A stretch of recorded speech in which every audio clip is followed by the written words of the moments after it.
Good morning, and I'd like to thank you for joining us here at the Greenbrier Church Online for our last Sunday of 2020. Trista and I used to work with a church family in a community just north of Atlanta. The church building was in the middle of a pretty large Hispanic community, so in an effort to minister to our neighbors, every Tuesday and Thursday evening we offered conversational English classes. The first fall we were there, I signed up to help with the beginner speakers class. And basically, I was supposed to teach the alphabet and long and short vowel sounds. Since I only spoke English and this was a beginner's class, communication was often difficult. Very often, my students would come in with wide eyes and closed mouths. I wanted to make the students feel comfortable and feel welcomed, so I asked our Hispanic minister if he could help me find an easy way to tell the class that I was glad they were there. He told me to say, "Me alegra que esté aquí." So I began every class we got together and I would say, "Me alegra que esté aquí." Well, it didn't take me very long to forget what I was saying. Well, I remembered the phrase, I just forgot what it meant. Maybe you've had a similar experience. Probably not saying a phrase in a language you don't understand, but maybe you've said something over and over again to the point that you have kind of forgotten the power of the phrase. Our text from the X-rated sermon this morning is a short 23 words, and it's really easy to say. I believe if you walk into any kindergarten or daycare, you would most likely see some form of the golden rule pinned up on a wall or on a bulletin board. It's so ingrained in our culture, it seems that everybody, regardless of what they believe about Jesus or the Bible, knows that this is a really good idea. Good people try to be nice, polite, friendly. But is that all that Jesus is calling us to do, or have we said this golden rule over and over to the point that we've actually forgotten what it means? In this part of the sermon, Jesus is teaching us something really radical. He's not teaching us to merely be nice to our neighbor. He's asking for something much more, much deeper than that. Jesus is teaching us a much better way to live. So let's look at the phrase or the text again. So in light of this, our scriptures teach in everything, in every circumstance, be careful to treat others the same way you'd want them to treat you. Did you notice that two-letter word so?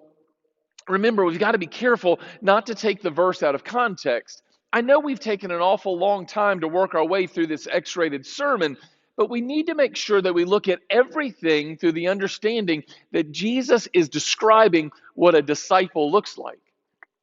Nowhere in this sermon does Jesus say, this is what you have to do in order to be saved. Instead, he's saying, because you are already my disciple, this is what your life is supposed to look like. So in light of what he's taught us about putting our faith and our trust in God and not the earthly things that we can control or manipulate, in light of what Jesus has taught us about asking and seeking and knocking and trusting God that he sees us and hears us and cares about us, in light of what Jesus has taught us about our good Father who wants to give good gifts to his children, in everything that you do, be careful to treat other people the same way you'd want them to treat you. Even though we're looking at this over a few weeks, Jesus is having one complete thought here. Instead of judging about how you treat others the same way that you want them to treat you, instead of acting out in anger, how about you treat other people the same way that you want them to treat you? Instead of retaliating, how about you treat other people the same way you want them to treat you? Or instead of storing up a lot of wealth here on earth, how about you treat other people the same way you want them to treat you? Jesus says it doesn't matter. In everything that you're doing, whether you're eating or going to work or hanging out in your neighborhood or going to the park or at the grocery store, wherever you are, this is what a disciple does. Once again, we find Jesus addressing a popular teaching of the day. Everyone from Confucius to Rabbi Hillel were teaching a version of this golden rule. See, the popular teaching of the day was, what is hateful to you, do not do to your neighbor. That's the whole Torah. The rest is commentary. While that might look similar to what Jesus is saying in our X-rated sermon, actually, these two teachings are as different as night and day. Jesus is teaching the golden rule as a positive form of the rule. Everybody else had a negative form. There's this incredible difference between obeying a negative form of the rule and obeying the positive form of the rule. You see, it's possible for all of us to obey the negative form of the rule. I don't want to be robbed, so I'm not going to rob you. I don't want to be cheated on, so I'm not going to cheat on you. I don't want to be lied to, so I'm not going to lie to you. That's the negative form of the law. In essence, if I want to obey the negative form of the rule, then all I have to do is, I don't have to do anything. But Jesus doesn't call his disciples to live a life of a hermit, staying as far away from everybody else so that we can fulfill the law of not doing bad things to other people. Jesus flips it on its head. He makes this law active. He says to his followers, if you are going to be my disciples, you don't wait for the other person to do the right thing. You don't wait for someone else to show you love. You don't hope that things get better between you and them. You are called as my disciple to actively love everyone that comes across your path, to treat everyone the way that you wished they would treat you. You see, a disciple is proactive in the way that we love, the way that we forgive, the way that we accept other people. It's not enough to simply do no harm. You might remember that Cain asks God, am I my brother's keeper? And God answers him with a resounding yes. You are your brother's keeper. We are our brother's keeper. We are responsible for how our neighbor is doing. It's interesting that in the Greek, Jesus had a couple words he could have used in the text. He could have chosen to use a word that meant our brothers, our tribe. He could have narrowed the command down to people that you worship with, people that look like you, who talk like you, your people. But that's not the word he chose. Jesus intentionally uses a word that means all of humanity. You will never meet anyone that you're not called to love or to fulfill the golden rule in their life. So in everything, do to everyone what you would have them do to you. The truth is that Jesus knows that we love us. We love ourselves, and that love we have for ourselves is the best way to figure out how to love other people. You know how you want to be treated in that situation, so strive to treat other people the way you wish you were treated. How do you want to be treated at work? How do you want your spouse to treat you, or your parents, or your children to treat you?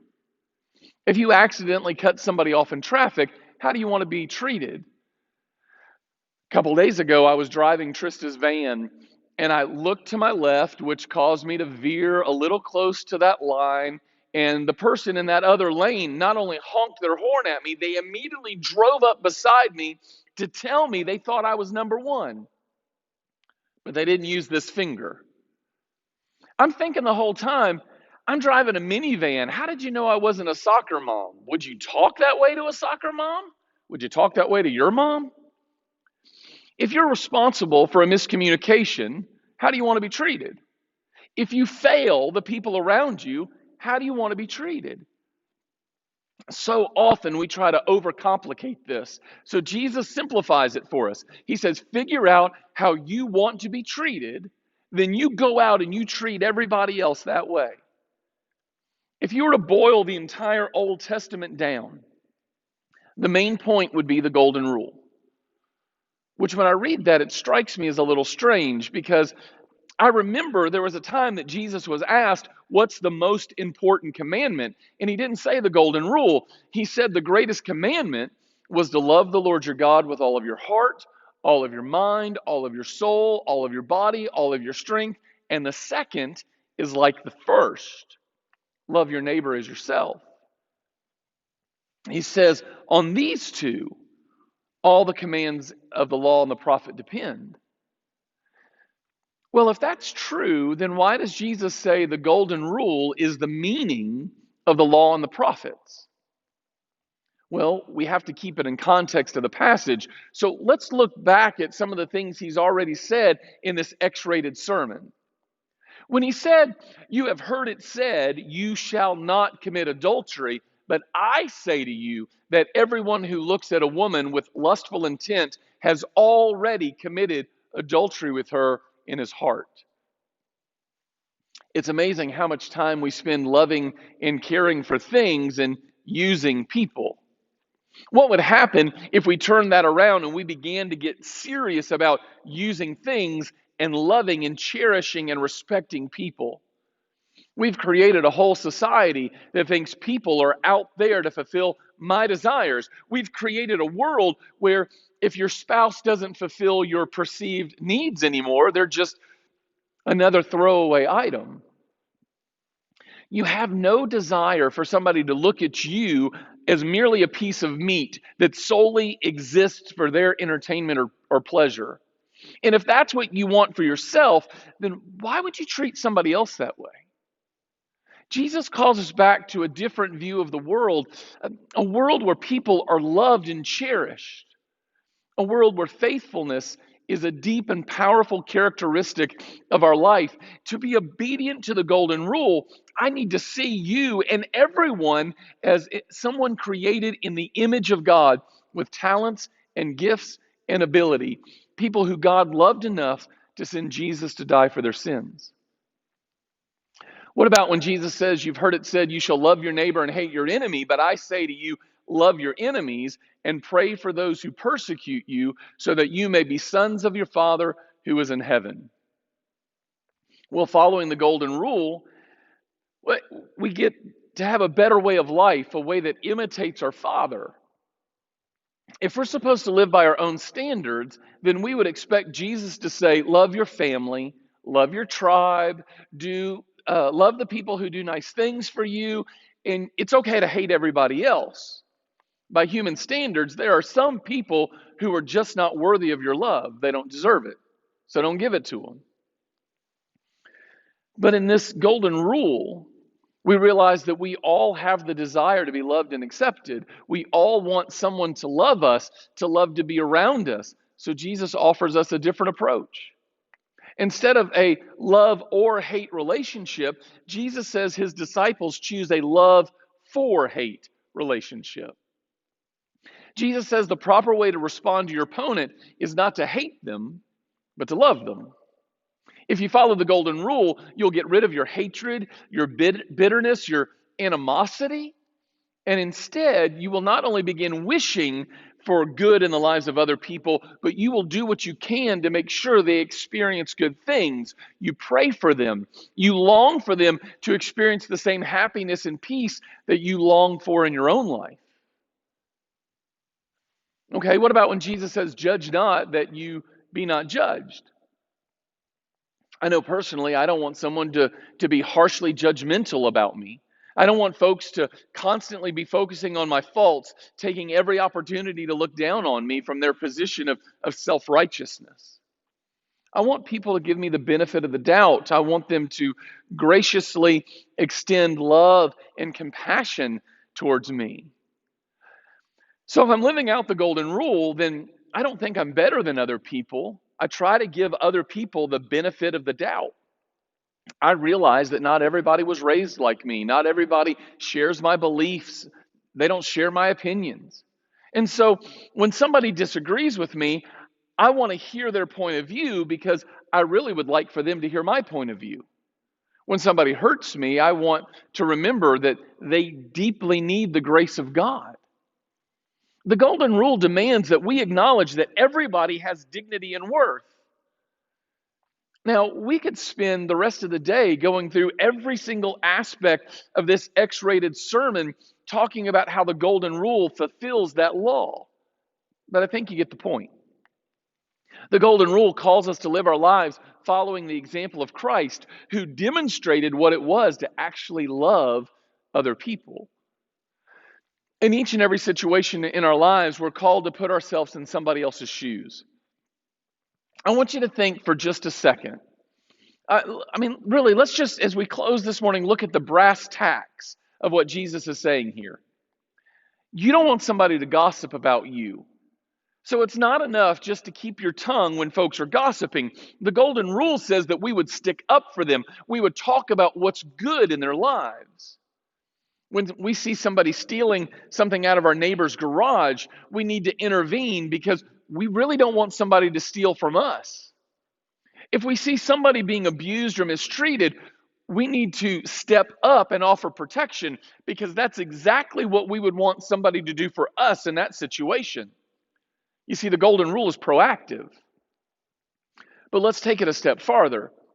If you want somebody to call and check on you, then you need to pick up the phone and start making phone calls and visits. If you want somebody to invite you out for a meal, you need to clean up your house, get something on the stove, and invite someone over. If we want somebody to notice our effort, we need to start noticing and encouraging other people for their effort. If we want to be loved and accepted, we need to throw open the doors of our lives and welcome everybody. You know, if we lived like that, it would not only change our family, it would change our church family, and it would actually model love in the model city. The real reason that we struggle with the golden rule is because we tend to live our lives motivated by self-interest and self-preservation. It's our self-interest that causes us to constantly ask, what's in it for me? You know, somebody else can do that. I don't have the time or need to put forth the effort. Somebody else can take care of that homeless guy or make that phone call to somebody who's sick or visit a church family member who's been locked down in their house for the last 9 months. I'm busy. I got things to do. And if I spend all my time doing stuff for others, well, nobody would return the favor. What kind of return am I going to get on this investment? And then we also have this desire for self-preservation. We're consumed with this idea that if we really follow the golden rule, well, then that just invites people to take advantage of us. Honestly, even when we do practice the golden rule, we do it because we want it to work. I'm going to be kind to you because I want you to be kind back to me. I'm going to invite you to my house for a meal so that you'll invite me to your house for a meal. If your car breaks down, I'll drive and I'll pick you up and take you home because, well, that's an insurance policy that if anything ever happens, you owe me one. I'll send you a Christmas card, but if I don't get one in return, you're off the list for next year. God is willing to acknowledge a truth that we don't usually want to admit.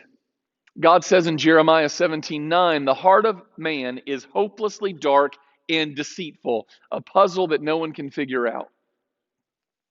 We try to live out our Christianity while being motivated by self-interest and self-preservation because our hearts are corrupt. Jesus is calling us to live differently. Nowhere in this text does Jesus promise that if you follow the golden rule that somebody's going to return the favor. He doesn't say that. There's no qualification.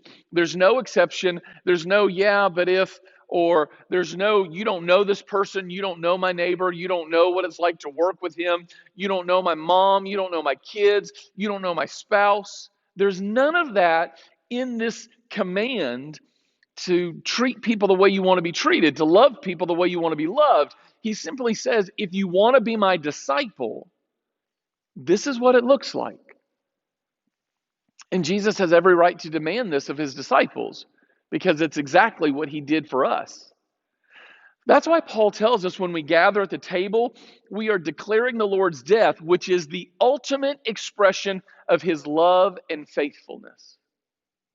As we make our way to the tables this morning, we're not only declaring the Lord's death to one another and to our community, more importantly, we're declaring it to ourselves. You see, Jesus showed us what it was like to live under the golden rule. And he calls his disciples to live under the same calling. I know at your house, the Christmas tree is probably empty. Some of you have already taken it down. The wrapping paper, the boxes have all been gathered up and taken out to the garbage. Some of the toys have already been broken. You've probably returned a couple gifts that didn't fit. That were the wrong color or you just didn't like them. And we're getting ready in a couple days to celebrate the new year. to celebrate a new beginning. I really and truly believe that your last time at the table this year, as you spend time looking at the body of Christ as represented in the bread and the blood of Christ as represented in the cup, I really believe that God is calling us today to begin the new year and to live every year for the rest of our lives following the golden rule by treating other people the way that we want to be treated, loving other people the way that we want to be loved, forgiving other people, accepting other people, encouraging other people, lifting up other people the way we would want that done in our lives as well. So as we sit around the table this morning, we want to ask ourselves the question, in the next year, if we were really going to live out the golden rule, then what would have to change in our lives? And understand that this is not just some New Year's resolution, like we're going to resolve to lose weight or to be nicer or to be more studious or to put our socks in the hamper, something that we're going to resolve to do, and then in 2, 3, 4 weeks forget all about it and go back to our previous level of dysfunction. Jesus is saying that if you really and truly want to be my disciple, you will live by the golden rule. And so as we look at what Jesus has already done for us, let's talk and think and reflect on what is that going to cause us to do for the rest of the world. I hope and pray that you have a wonderful beginning to your new year, that this time that you spend at the table this morning will allow you to have conversations that need to be had and will allow you to make phone calls and visits that you need to make, so that we can start off this year with a clean slate, giving one another the benefit of the doubt, accepting, welcoming, and loving each other, so that we can truly be disciples of Christ. I hope that you go in peace, and I look forward to the time that I can see you again. Have a great day.